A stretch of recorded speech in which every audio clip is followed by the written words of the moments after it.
few days ago, after getting absolutely trounced by the Oilers, there were fire Hextall chants going on in Pittsburgh.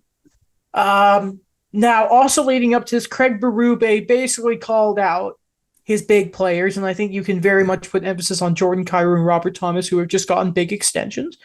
Robert Thomas disagreed with the comments and all this type of stuff. Leading up to this game, now it's funny leading up to this on the Pittsburgh side of things, because Barry Kapanen was waived, and then the Blues picked him up. I thought that was really interesting. Now, if you look at Craig Berube playing without passion, without all this type of without there was one phrase he used where I can't remember exactly what he said. But I want to compare, everyone's heard the clip, and I want to compare it to this quote that Mike Sullivan had. So Coach Sullivan on Kapanen's, this is from the Pittsburgh's official Twitter account. Coach Sullivan on Kapanen's absence from practice. Hexy informed me that before practice that he was held out because he's going to go on waivers here this afternoon. Sullivan on Kapanen. When a team doesn't live up to expectations, change is inevitable. That's a part of it. Cappy is a really talented player to a certain extent. It's all on us because we didn't find a way to maximize his potential. Now, I'm of the opinion Kapanen has gotten so many chances. Anything else is on him. But I just want to highlight the difference between I don't know how often coaches actually take accountability in this league. And listening to 32 Thoughts talking about this, and Jeff Merrick had this sort of quote basically saying, our generation is basically who he's talking about. And this idea of having a thank you letter in the mail and how our generation, I think it's such BS that people seem to think our generation at everything wants to be told, your job, thank you for this, thank you for that. I think the difference you have right now between Craig Berube and Mike Sullivan, by the way, the Penguins ended up winning the game against St. Louis, and they deserved the hell out of it. I think we're at an age right now where it's not just everyone being soft, by the way. I think what it is you realize now more than ever, you cannot coach a group, you coach individuals. And I'm starting to really think Craig Berube does not know how to do that. Wait, sorry, say that again? You're coaching a group? Individuals, not just a group. The best coaches, one management style, one coaching style does not work for every single player. Not to mention, I'm not even mentioning the fact that all the trade the Blues have made recently. But let's just get over the fact that this is a generational thing. Shut up. I just want to bring that up. Also, before you go on, I just want to add to that part. Yep. I always find that amusing because who are the parents of this generation? Listen, I love my this has nothing to do with my parents. They don't complain to me that my generation is soft. But let's be real. The people complaining that our generation is soft is the generation who parents our generation. That's all I'm saying. That's a good That's point. all I'm saying. You infer from that what you will.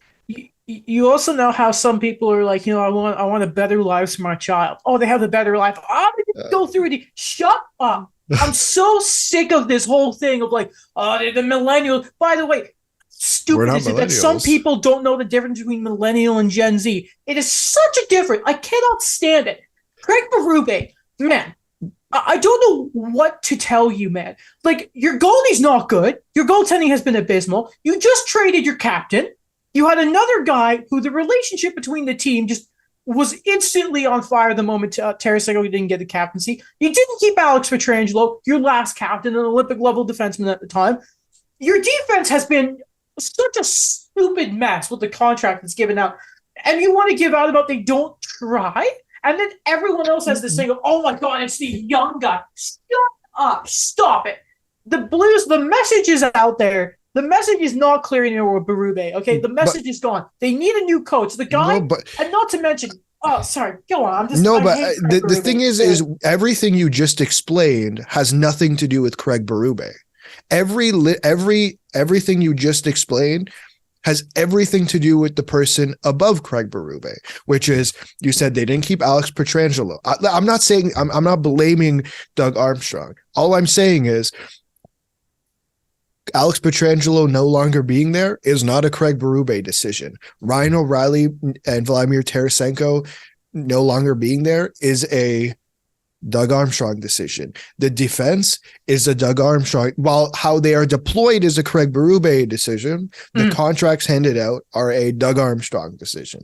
The only thing where Craig Berube has more influence would be the captaincy in the things that you're describing. I don't disagree with you.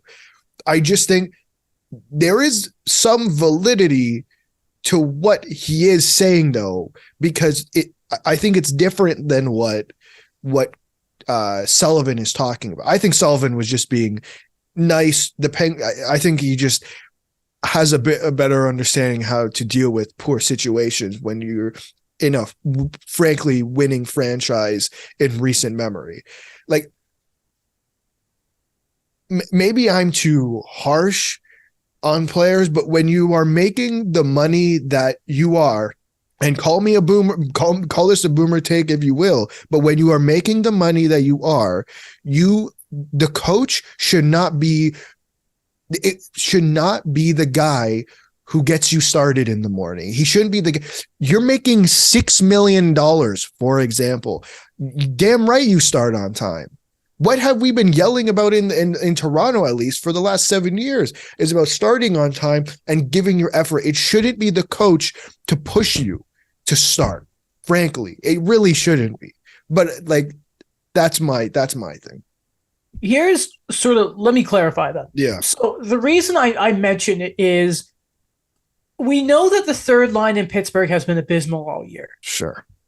But I would argue Pittsburgh are still in the position where they can make the playoffs. Now, obviously, they have Sidney Crosby and all that, but let's not – if we go back a couple months before the Blues started making all their trades, they still had their roster, and it was a mess from the start. There is some responsibility there on the head coach. That I will say. For sure. And I don't think a coach mentioning the money helps anyone at all. I get it. I get it is true. But I just don't think that is the message you want to send. Because, okay, so before the Thomas, I remember Thomas's extension kicks in this year or next year. They both kick in next year. So if you want to talk about money currently, do you have their cap friendly up right now, Alex? I'll open it up real quick. When you do, can you tell me if anyone on that roster currently makes more than $7 million AAV when it comes to forwards, please? It's not Braden Shen, no. No, Braden Shen makes 6.5. Okay, so your highest paid forwards are the ones you traded away also, by the way. Tarasenko was 7.5, O'Reilly was in the sevens too. So if you want to bring up money, let's also bring that up, dude. I don't buy Craig Berube anymore.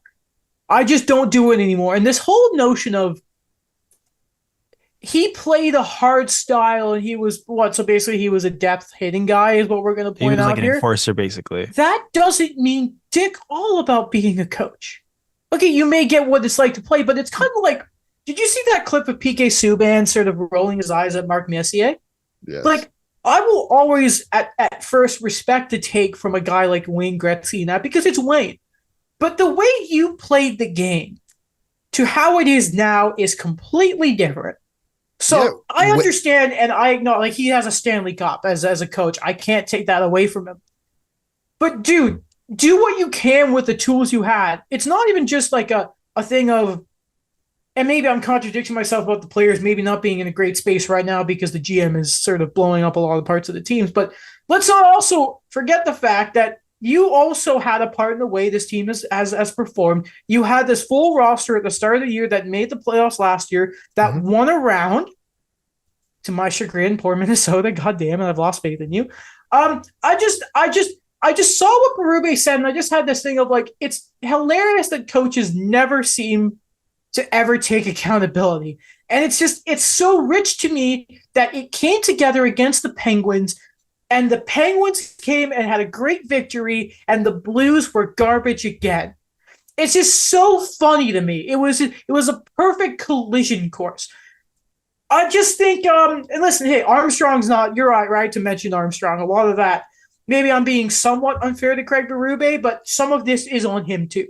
And I'm not fully excusing the players too, what I'm saying also is I think you have to, what do I always talk about perspective here, is half of the big leadership group and big parts of that cup run are now gone.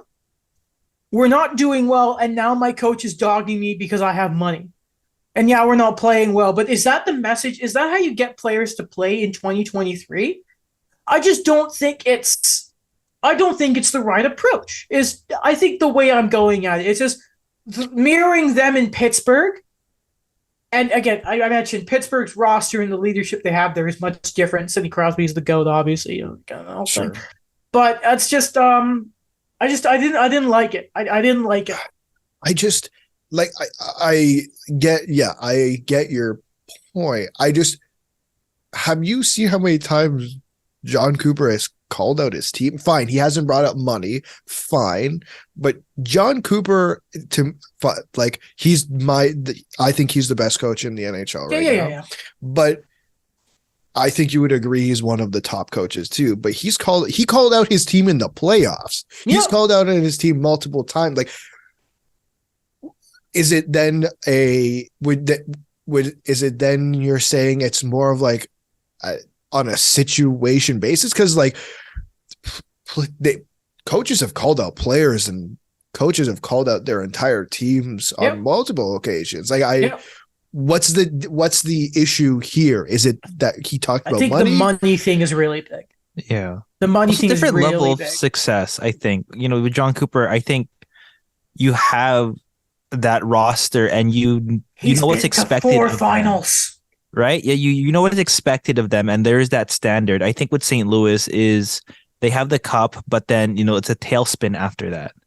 That maybe, and I'm only speculating, Berube had his guys that he won with. Robert Thomas was a depth guy on that cup win. Jordan Kyrou wasn't in the NHL yet, and maybe it's just his own frustration because he does seem like one of those old-fashioned coaches, like where he has those guys and those guys are gone. Well, don't forget that. What was the big story? It's like Kyrou's 5-on-5 ice time was always sort of like that. It's not as much as you would expect it to be. I think that's a good point. Oh God, I have a headache after that. God, it's just annoying. Do you guys have a thought on Kapanen being claimed by the Blues? By the way, I think it's his last chance. Oh yeah, I'm with you. This is his last chance. Yeah.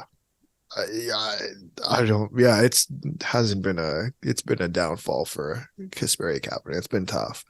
Hopefully, he gets it back in St. Louis. Like, there's holes now that need to be filled. Right? You've traded 4 forwards now with Barbashev. Like, there's holes to be filled. You're gonna get your time. If there's a time to shine, I would have argued it would have been Pittsburgh, but we all thought that. Remember that? Yeah, right. You play next to Crosby, play next to Malkin, didn't work. This is your time to, I would argue, step it up.